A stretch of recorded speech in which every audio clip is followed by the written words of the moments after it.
नमस्कार, स्वागत है आपका बुलेटिन में। सबसे पहले बात करते हैं आज बीजेपी के चुनाव प्रभारियों के दौरे की। दरअसल देहरादून दौरे पर बीजेपी के चुनाव प्रभारी रहने वाले हैं। बीजेपी के राष्ट्रीय चुनाव प्रभारियों का आज देहरादून का दौरा है। प्रभारी प्रहलाद जोशी आज देहरादून के दौरे पर रहेंगे। सह प्रभारी लॉकेट चटर्जी, आरपी सिंह भी उनके साथ मौजूद रहेंगे। बीजेपी ऑफिस में अलग अलग बैठक करने वाले हैं। सीएम, प्रदेश अध्यक्ष, मंत्री और विधायक इस बैठक में शामिल होंगे। तो बड़ी खबर हम आपको बता रहे हैं, आज बीजेपी के चुनाव प्रभारी उत्तराखंड के दौरे पर पहुंच रहे हैं, जहां पर पार्टी कार्यालय में बैठकों का दौर चलेगा। चर्चा इस बात पर की जाएगी कि 2022 को लेकर जो रणनीति तैयार की गई है उसके तहत कैसे आगे बढ़ा जाए और क्या कुछ योजना बनाई जाए ताकि मिशन 2022 को फतेह किया जा सके। विधायकों का फीडबैक भी लिया जाएगा प्रभारियों की तरफ से। और देहरादून से हमारे सहयोगी दीपांकर भट्ट इस वक्त हमारे साथ जुड़ चुके हैं। दीपांकर, क्या जानकारी, क्या अपडेट है आपके पास प्रभारियों के दौरे को लेकर? हाँ बिल्कुल अमित, अगर 2017 की आप चुनाव की तारीख देखेंगे तो 15 फरवरी को उत्तराखंड में वोटिंग हुई थी और आज 16 सितंबर से लगभग 5 महीने का वक्त बचता है। तो आज बीजेपी के 3 चुनाव प्रभारी, जिनमें प्रभारी के तौर पर प्रहलाद जोशी और 2 सह प्रभारी लॉकेट चटर्जी और आरपी सिंह आज पहुंचने वाले हैं देहरादून। लगभग 10:30 बजे उनको देहरादून पहुंचने का प्रोग्राम है।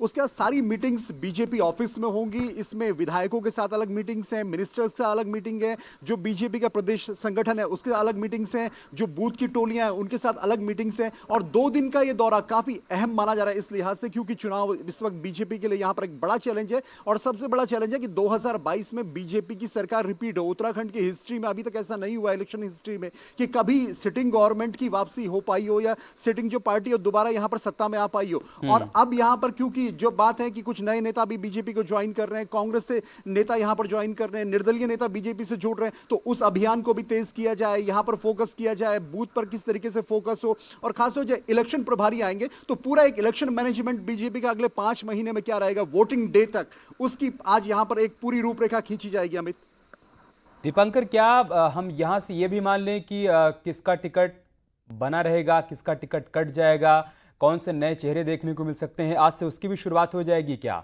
उस तरफ भी पार्टी बढ़ने वाली है क्या आज से? बिल्कुल अमित, जब प्रहलाद जोशी बतौर इलेक्शन प्रभारी के तौर पर यहां पर आएंगे, इलेक्शन इंचार्ज के तौर पर यहां पर आएंगे, तो इलेक्शन इंचार्ज के ऊपर ही पूरी जिम्मेदारी होगी कि 70 सीटों में से कितनी सीटें बीजेपी के खाते में आएंगी। बीजेपी 60+ और युवा नेतृत्व के नारे की बात कर रही है। साल 2017 में जो 57 सीटें मिली, इतनी बड़ी मेजॉरिटी उत्तराखंड की हिस्ट्री में किसी पार्टी को कभी नहीं मिली। तो 57 के आंकड़े से आपको आगे बढ़ना है। दूसरी बात है कि आपकी सरकार यहां पर है, 3 बार आप मुख्यमंत्री बदल चुके हैं, एंटी इनकम्बेंसी भी कहीं ना कहीं गवर्नमेंट के खिलाफ होती है। ऐसे में विधायकों की परफॉर्मेंस यहां पर प्रभारी जरूर देखेंगे, किस सीट का आकलन क्या है, कहां पर विधायक के खिलाफ नाराजगी है, कहां पर कौन विधायक हल्का है, कहां पर दूसरी पार्टी का विधायक मजबूत है, उसको क्या बीजेपी तोड़ सकती है। तो ऐसे बहुत सारे आकलन करेंगे प्रहलाद जोशी और उसके बाद तय होगा कि जो टिकट किस किस के फाइनल यहां पर करती है पार्टी। अमित, बहुत शुक्रिया दीपांकर आपका हमारे साथ जुड़ने के लिए और तमाम जानकारी हम तक पहुंचाने के लिए। एक और बड़ी खबर देहरादून से है। कांग्रेस आज से अभियान शुरू करने वाली है। कांग्रेस सदस्यता अभियान की शुरुआत कर रही है। सुबह 11 बजे कांग्रेस ऑफिस से इसकी शुरुआत हो जाएगी। सभी जिलाध्यक्षों के साथ बैठक होगी। प्रदेश अध्यक्ष गणेश गोदियाल इस बैठक में शामिल होंगे और आज से सदस्यता अभियान की शुरुआत भी कांग्रेस पार्टी करने वाली है ताकि चुनाव के मद्देनजर ज्यादा से ज्यादा सदस्यों को पार्टी के साथ जोड़ा जा सके। इसी के तहत सभी जिलाध्यक्षों के साथ आज प्रदेश अध्यक्ष गणेश गोदियाल बैठक करने वाले हैं। और सीएम धामी आज 46 साल के हो गए हैं। सीएम आज अपना जन्मदिन मना रहे हैं। टपकेश्वर मंदिर में सीएम धामी आज पूजा अर्चना करेंगे और साथ ही साथ 13 एम्बुलेंस को फ्लैग ऑफ भी करेंगे। दिव्यांग और अनाथ बच्चों से मुलाकात करेंगे सीएम। आश्रम में जाएंगे मुलाकात करने के लिए। तो आज उत्तराखंड के मुख्यमंत्री पुष्कर धामी 46 साल के हो गए हैं। खास बात यह है कि दिव्यांग और अनाथ बच्चों से आज वो मुलाकात भी करने वाले हैं। आश्रम में जाएंगे मुलाकात करने के लिए और एम्बुलेंस को फ्लैग ऑफ भी करने वाले हैं।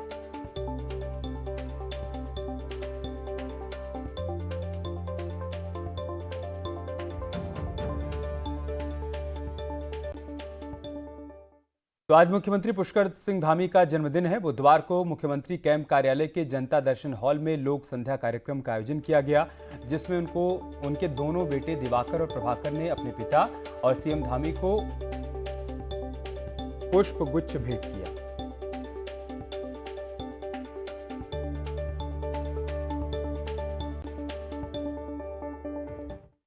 एक बड़ी खबर देहरादून से। पीसीएस अधिकारियों के तबादले हुए हैं। 18 पीसीएस अधिकारियों के तबादले हो गए हैं।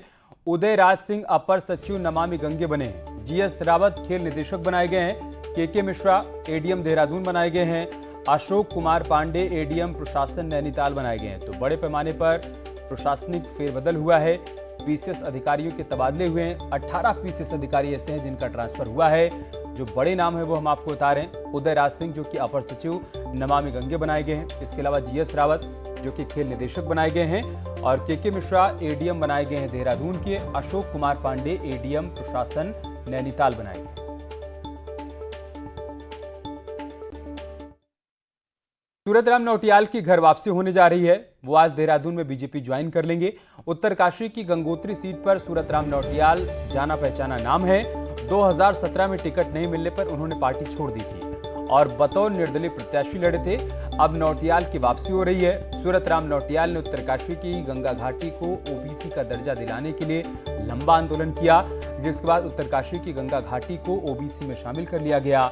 वहीं बाजगी समुदाय को पेंशन दिलाने में भी उनकी महत्वपूर्ण भूमिका रही।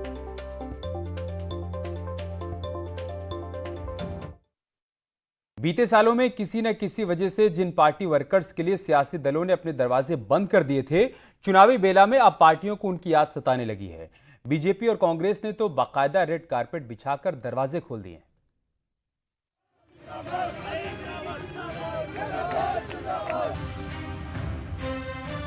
2017 के विधानसभा चुनाव के बाद लोकसभा चुनाव, नगर निगम, नगर पालिकाओं के चुनाव, 3 विधानसभा उपचुनाव समेत कई मौके ऐसे आए जब चुनाव में उतरे बीजेपी और कांग्रेस ने पार्टी के विरोध में काम करने का आरोप लगाते हुए कई कार्यकर्ताओं को पार्टी से चलता कर दिया।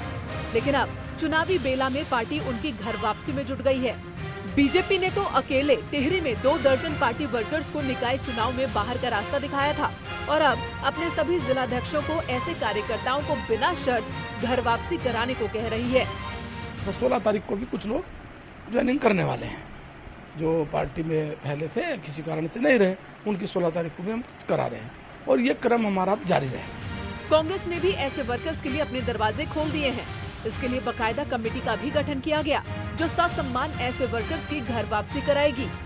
और जब दौर चला है बड़े नेताओं का एक दूसरे पार्टी में आने का, तो ये तो बेचारे छोटे कार्यकर्ता हैं जो कि जड़ें हैं, कांग्रेस पार्टी की जो जड़ें हैं, तो उनके आने से जड़ें और मजबूत होंगी। तो मेरा ये मन है कि हम ऐसे कार्यकर्ताओं को, जो जिला स्तर के ऐसे कार्यकर्ता हैं वो आना चाहते हैं, उनको सबको हम वापस लेंगे। गुरुवार को बीजेपी देहरादून में कई नेताओं की घर वापसी कराएगी, तो वहीं कांग्रेस भी जोर शोर से तैयारियों में जुटी है। देहरादून से न्यूज़ 18 के लिए सुनील नौप्रभात की रिपोर्ट। राज्यसभा सांसद अनिल बलूनी ने केंद्रीय सूचना एवं प्रसारण मंत्री अनुराग ठाकुर से मुलाकात की। मुलाकात के बाद अनिल बलूनी ने बताया कि उत्तराखंड के लिए प्रतिष्ठित FTII यानी कि film and television institute of India Pune के सेंटर के लिए सैद्धांतिक स्वीकृति मिल गई है। इस संस्थान के माध्यम से उत्तराखंड की मेधावी प्रतिभाओं को तराशने और निखारने का मौका मिलेगा।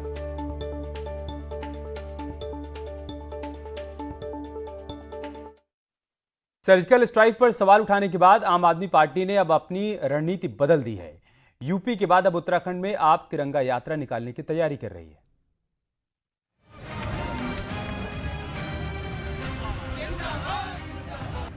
अयोध्या में तिरंगा संकल्प यात्रा को निकालने के बाद अब अरविंद केजरीवाल उत्तराखंड में भी तिरंगा संकल्प यात्रा का आगाज कर सकते हैं। 19 सितंबर को अरविंद केजरीवाल एक बार फिर उत्तराखंड आ रहे हैं और इस बार हल्द्वानी में उनकी घोषणा पर सबकी नजरें हैं। माना जा रहा है कि इस बार देशभक्ति के जरिए सैनिक वोटरों और बेरोजगारों को पार्टी टारगेट कर रही है। लेकिन बीजेपी ने आम आदमी को सर्जिकल स्ट्राइक का मुद्दा याद दिलाया तो कांग्रेस अरविंद केजरीवाल को भी जुमलेबाज कह रही है। आम आदमी पार्टी का कोई अधिकार नहीं है भारत में तिरंगा यात्रा निकालने का, कि जिन्होंने भारत की सेना के लिए बहुत बातें कही हैं, सर्जिकल स्ट्राइक पे जिन्होंने जो है कई सवाल उठाए हैं, तो अब वो कैसे देशभक्त हो सकते हैं? वो तो कभी कह देते हैं कि हम स्पिरिचुअल राजधानी बनाएंगे। उत्तराखंड तो वैसे ही स्पिरिचुअल है, यहाँ पे क्या कह देंगे कुछ पता नहीं, केवल राजनीतिक लाभ के लिए। उसके बाद सत्ता प्राप्ति के बाद फिर वो भूल जाएंगे। हालांकि आपका कहना है कि तिरंगा बीजेपी या कांग्रेस की बपौती नहीं है। उसे सही सम्मान आम आदमी पार्टी ने जन आंदोलन के जरिए दिलाया है। तिरंगा केवल भारतीय जनता पार्टी या कांग्रेस की बपौती है, ऐसा नहीं है। अगर उस तिरंगे को, उस टोपी को सम्मान अगर किसी ने दिया है तो आम आदमी पार्टी ने दिया है, आम आदमी पार्टी के जन आंदोलन ने दिया है, और लगातार तिरंगे के माध्यम से ही हम अपनी आवाज को जनता तक पहुंचाते हैं। उत्तराखंड की पृष्ठभूमि एक सैनिक प्रदेश के रूप में देखी जाती है। ऐसे में तिरंगा यात्रा निकालकर सैनिकों को आम आदमी पार्टी भी रिझाने की कोशिश में लग गई है। न्यूज़ 18 के लिए देहरादून से भारती सकलानी की रिपोर्ट। गढ़वाल सेंट्रल यूनिवर्सिटी से अटैच 5 निजी संस्थानों को साल 2014-2015 में नियमों के खिलाफ मान्यता दिए जाने और 18 विषयों के लिए तयशुदा मान्यता फीस में गलत फायदा पहुंचाकर सरकारी राजस्व को चूना लगाने के मामले में सीबीआई की जांच तेज हो गई है। सीबीआई की 5 सदस्यीय टीम विश्वविद्यालय पहुंची, जहां वो दस्तावेजों की जांच के साथ जुड़े लोगों से पूछताछ में जुटी है। हालांकि इस पूरे मामले में यूनिवर्सिटी का कोई भी अधिकारी कुछ भी बोलने को तैयार नहीं है।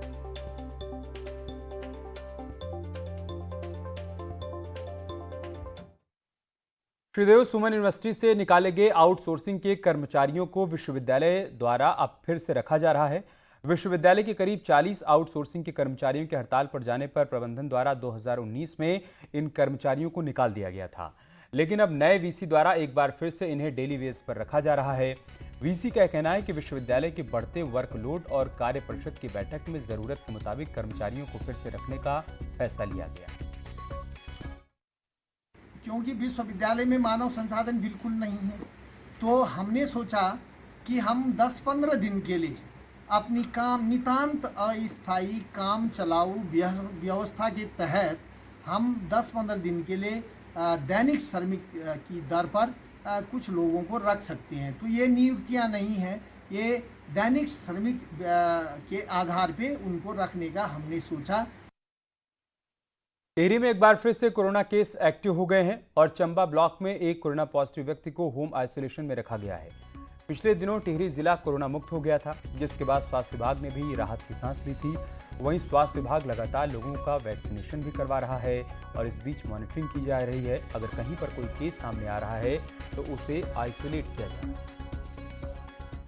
इस समय वर्तमान में हमारे जनपद में एक एक्टिव केस चंबा ब्लॉक में है।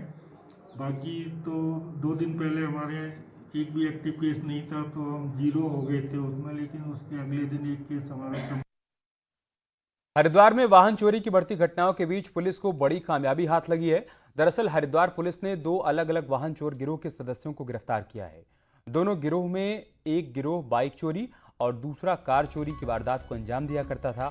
पुलिस ने दोनों गिरोह के 6 लोगों को गिरफ्तार कर लिया है और इनकी निशानदेही पर 10 बाइक और 2 कार बरामद भी की गई हैं। पुलिस ने बताया है कि चोर गिरोह का सरगना फरार है, जिसकी तलाश की जा रही है। गिरोह का सरगना कार के सॉफ्टवेयर का एक्सपर्ट है। 10 मोटरसाइकिलें बरामद हुई हैं। इनमें अधिकतर मोटरसाइकिलें स्प्लेंडर हैं। इनको ये चुराकर और इन गाड़ियों के पुर्जे अलग करके कस्टमर्स को बेच दिया करते थे। तो 2 इसमें वो हैं जो गाड़ियाँ चुराते हैं, तीसरा इसमें मिस्त्री है जो इस प्रकार का कार्य इनको डिसमेंटल करके बेचने का करते हैं। कैबिनेट मंत्री बिशन सिंह चुफाल ने स्वच्छता रथ को पिथौरागढ़ में हरी झंडी दिखाकर रवाना किया। आज़ादी के अमृत महोत्सव के तहत इस प्रकार के रथ प्रदेश की सभी ग्राम पंचायत तक पहुंचेंगे। स्वच्छता का ये अभियान 2 हफ्ते तक चलता रहेगा। कैबिनेट मंत्री ने कहा कि स्वच्छता जीवन में सबसे जरूरी है, इसीलिए स्वच्छता रथ गांवों तक पहुंचाए जा रहे हैं ताकि लोग जागरूक हो पाएं। आज़ादी के इस अमृत महोत्सव को आगे बढ़ाने के लिए राष्ट्रीय परियोजना द्वारा ये जो हमारे पास स्वच्छता अभियान यहाँ पर जो कार्यक्रम शुरू किया गया, ये कार्यक्रम आपका 15 सितंबर से लेकर 2 अक्टूबर तक चलेगा, क्योंकि सत्याग्रह से सत्याग्रह रथ का हमने शुभारम्भ किया। ये रथ हर न्याय पंचायत स्तर तक जाएगा। यहाँ रुक रहे एक छोटे से ब्रेक के लिए, जल्द लौटेंगे कुछ और खबर।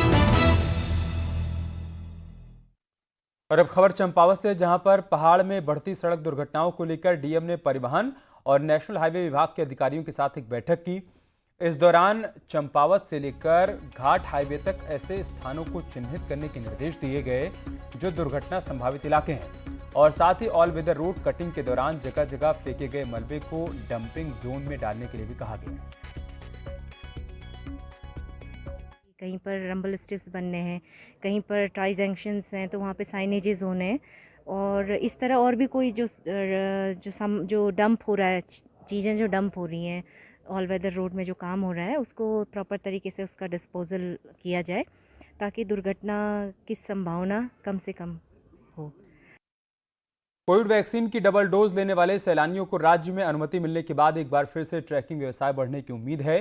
चमोली के बैदनी बुग्याल रूपकुंड ट्रैक के साथ ही संतोपंथ ट्रैक पर भी सैलानी पहुंच रहे हैं। ट्रैकिंग के शौकीन सैलानी इन पहाड़ों को पार कर खूबसूरत नज़ारों का दीदार कर रहे हैं। वहीं ट्रैकिंग व्यवसायियों के भी चेहरे खिले हुए हैं। उन्हें भी उम्मीद है कि कोरोना काल में हुए नुकसान की अब शायद भरपाई हो पाएगी। तो टूरिस्ट काफ़ी मात्रा में आ रहा है। हम लोग रूपकुंड भी करवा रहे हैं, स्वर्गारोहणी भी करा रहे हैं, इसके अलावा क्वारी पास भी करा रहे हैं, इधर पिंडा ग्लेशियर भी करवा रहे हैं। बस थोड़ा सा यह है कि अभी कोविड की वजह से लोगों को थोड़ा दिक्कत आ रही है, जैसे होटल भी प्रॉपर सही ढंग से नहीं खुले हैं। टिहरी में लगातार हो रही बारिश की वजह से टिहरी डैम की झील का जलस्तर बढ़ने से टिहरी डैम में बिजली का उत्पादन भी बढ़ गया है। जहां पहले टिहरी डैम में 8 मिलियन यूनिट बिजली का उत्पादन हुआ करता था, अब वो बढ़कर 22.7 मिलियन यूनिट तक पहुंच गया है। और कोटेश्वर डैम में भी 8 से 9 मिलियन यूनिट बिजली का उत्पादन किया जा रहा है। कि जितना पानी आएगा उसके हिसाब से क्या लेवल हमें, जो वाटर लेवल राइज हो रहा है, जो CWC रूल्स के हिसाब से राइज कर रहे हैं, तो उसमें हमें पानी का आउटफ्लो बढ़ाना पड़ रहा है, क्योंकि इनफ्लो आउटफ्लो को बैलेंस करते हुए हम वो लेवल मेंटेन करना है जो CWC गाइडलाइन में दिया हुआ है, जिसकी वजह से हमारा जो जनरेशन जो पहले 8 मिलियन यूनिट चल रहा था एवरी डे, वो अब 22 तक पहुंच चुका है, 22.7 टिहरी में और करीब करीब 8 से 9 मिलियन यूनिट्स कोटेश्वर में। और चलिए इसके साथ इस बुलेटिन में इतना ही। खबरें जारी हैं, आप बने रहे हमारे साथ। नमस्कार।